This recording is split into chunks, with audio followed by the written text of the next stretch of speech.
လေးစွာကုန်ပြပါတယ်ပြီးတော့အရေးပါတဲ့အကြောင်းလည်းပြောနေတယ်ပေါ့ညကမြင်ကွင်းနေနဲ့ကျွန်တော်ဆက်ဆက်ပြီးတော့ပြောရမယ့်အကြောင်းပါညကအားလုံးသိတဲ့အတိုင်းတနေရာမှာကျွန်တော်တို့ရဲ့နောက်မျိုးဆက်များရာထောင်ချီပိတ်မိနေပြီဆိုတဲ့အခါတစ်မျိုးလုံးထလာပြီးတော့ကူကြကယ်ကြတာကိုတွေ့မှာပါပထမဆုံးအနည်းဆုံးမျိုးနေတွေဖြစ်တဲ့ဒီအလုံးလုံးစမ်းကြောင်းတို့ဗဟန်းတို့ကနေပြီးတော့ချီတက်လာပြီးတော့ကယ်ကြပါတယ်ဝန်းရံကြပါတယ်နောက်ဒီတက်ပို့ပြီးတော့ဝေးတဲ့နေရာတွေပေါ့နောက်တောင်ဝေးတောင်လာတင်ငန်းညုံကအစနောက်ဒီတက်ပို့ပြီးတော့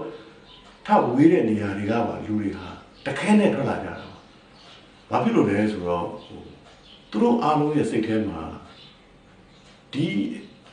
ပိတ်မိနေခြင်းဟာငါတို့အားလုံးနဲ့ဆိုင်တယ်လို့တကယ်ယုံကြည်လို့ပါငါတို့အားလုံးရဲ့အနာဂတ်တွေကိုငါတို့ကိုယ်တိုင်ကယ်တင်ရမယ်လို့နားလည်လို့ပါ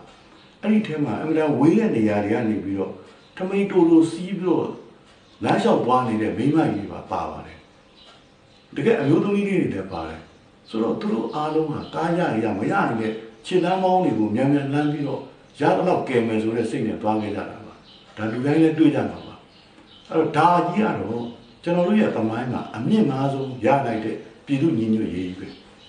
ဒါအဖွဲ့အစည်းတစ်ခုနာမည်မဟုတ်ဘူးနော်လက်တွေ့ကြကြဖြစ်သွားတာကိုကျွန်တော်ပြောတာတကယ်တော့လည်းတမျိုးတည်းမဟုတ်ဘူးပြပြည်တော်စုကြီးတစ်ခုလုံးမှာဒီစိတ်မျိုးနဲ့ဒီအကျင့်မျိုးရပါကြတာပြဘာလဲဆိုတော့လေဒီစံပြားကိုဒီဟိုချီဘွားအထိအောင်နာတတ်တယ်ဆိုတဲ့စိတ်မျိုးအသွေးအသားတွေကနေပြီးတော့ညီညွတ်သွားတာဒါကဘယ်အာဏာရှင်ကိုမဆိုဖြုတ်ချနိုင်တယ်ဆိုတဲ့စွမ်းအားတတ္တိကိုရတာဒါညရတာပဲကြည့်ပါအဲ့တော့ဒါတွေကိုကြည့်ကြပြီးတဲ့ခါမှာ CRPH အနေနဲ့အလို့အဆုံးအရာကိုတိုင်ဆုံးဖြတ်ကြပြီးတော့ရွေးချယ်နိုင်ခဲ့ပြီဒါကတော့ဒုသမရနာမည်ကိုကြေညာနိုင်ခဲ့ခြင်းပဲဒါလူတယောက်ကိုတာဝန်ပေးလိုက်တယ်ဆိုတာထက်များစွာပိုပါတယ်ဘာဖြစ်မလဲဆိုတော့အခုအခြေအနေကိုကြည့်ပါကျွန်တော်တို့နိုင်ငံတကာမှာတန်တမန်ဆက်ဆံရေးမှာပို့ပြီးအရေးပါနိုင်ပြီဆိုတော့ထင်ရှားပြီဗျာဒါကြောင့်မလို့လဲအဝေးရောက်ဒီပြည်ပရောက်မြန်မာတွေအလုပ်တွေကိုကြိုးပြီးတော့လုပ်နေကြတာပေါ့ဒီဥရောပလူနေရာမျိုးမှာဆိုကိုဗစ်ရဲ့ချင်းချောက်မှုတော့ရှိနေတဲ့ဓာတ်တွေကသူတို့တွေတန်ယုံတွေကိုသွားကြတယ်ဘယ်တန်ယုံရှိမှဦးစားပေးပြီးတော့ဆန္ဒပြရမလဲဆိုတော့သူတို့ကောင်းကောင်းသိကြတယ်လေရေးပါတဲ့တန်ယုံတွေသွားကြတာပဲတတ်နေတာလေနောက်ပြီးမြန်မာတန်ယုံတွေမှာသွားပြီးတော့မြန်မာတန်ယုံဝန်ထမ်းတွေကိုစီရီယံနဲ့ပတ်သက်ပြီးတော့ပြတ်သားသားဆောင်ရွက်ဖို့သူတို့အလုပ်လုပ်ပေးနိုင်ခဲ့ကြတယ်အဲ့တော့ဒီအထောက်အထားတွေကိုလည်းသူတို့ဝိုင်းရှာကြတယ်ပဲပြည်တွင်းမှာဖြစ်ကြတဲ့အခါမှာအထောက်အထားတွေဝိုင်းစုအဲ့ဒါတွေကိုအချင်းချင်းဖလှယ်ကြပြီးရင်ပို့တဲ့နေရာအားလုံးကိုပို့ကြတယ်ဆိုတော့တက်တိတက်ကာရနဲ့အခိုင်ခိုင်လုံလုံနဲ့တိဆောက်နေကြတာနော်အခုဒုတိယသမ္မတတယောက်ခန့်နိုင်ပြီတဲ့သူကဘာလုပ်ရမှာလဲအဲ့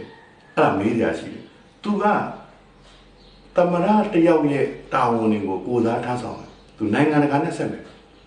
အရင်လိုမကတော့ဘူးကျွန်တော်တို့အစိုးရချင်းစကားပြောမယ်ဆိုတာမျိုးတွေညှိမယ်ဆိုတာမျိုးတွေเนาะပြီးတော့အကောင့်ထဲပေါ်ဖို့ပေါ့သဘောတည်ညီမှုတွေဂတိကဝတ်တွေရမယ်ကုညီမှုတွေရမယ်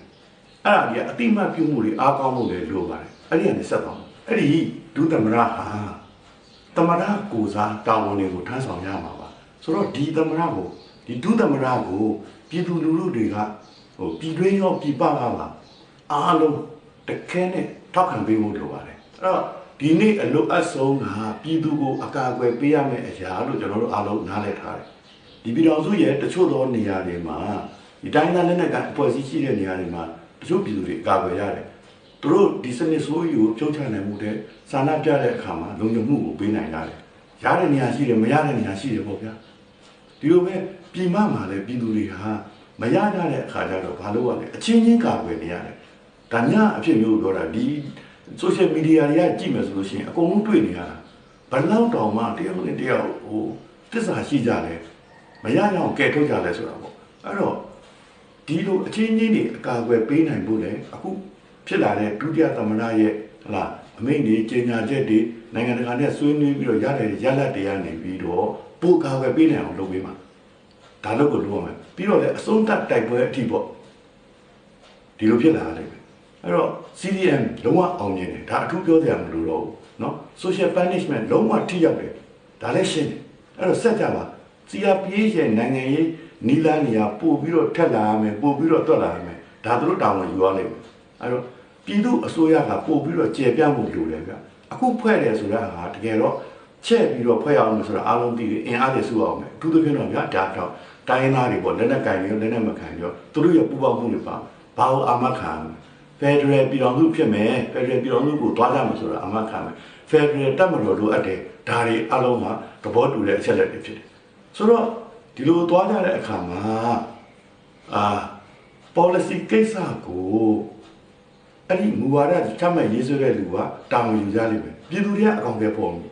အဲ့တော့ CDM ကိုကြည့်ဆက်ပြီးတော့ပြည်သူတွေဒီတိုင်းသွားအောင်ပြီးသားနော်နောက်တစ်ခါရက်ကြီးကိစ္စလေးရက်ကြီးအုပ်ချုပ်ရေးတွေမှာလည်းပြည်သူတွေကကောင်းတော့ခုခံနိုင်တယ်စဉ်းစားကြည့်ပါဗျာရုံးတော်ကိုသူတို့ဖွင့်လို့မရတာပြည်သူတွေပို့ခိုင်းအောင်တိစောက်ထားမယ်အဲ့တော့နမူနာပဲကြည့်လိုက်ဗျာမနေ့ကဆိုလို့ရှိရင်ဘန်တွေကိုဖွင့်ဖို့သူတို့အားဆိုင်ကြည့်တယ်မရှိမလားသူတို့ရှုံးတာပဲပြည်သူတွေအောင်ဝဲပဲ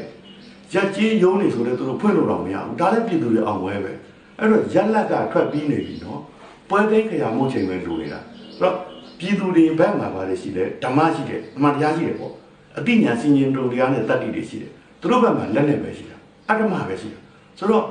ဒီလိုတွေခုတွေ့ထားတဲ့ဒီလိုမျိုးလက်နဲ့ကန်ပြီးတော့အတ္တမတွေကိုရင်ဆိုင်ရဲတဲ့စုစည်းညီညွတ်တဲ့ညီညွတ်မှုမျိုး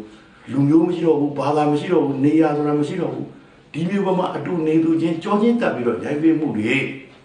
အဲ့ဒါတွေကလေဒီတော်လာရေးအောင်ဖို့တွေမကဘူးဗျ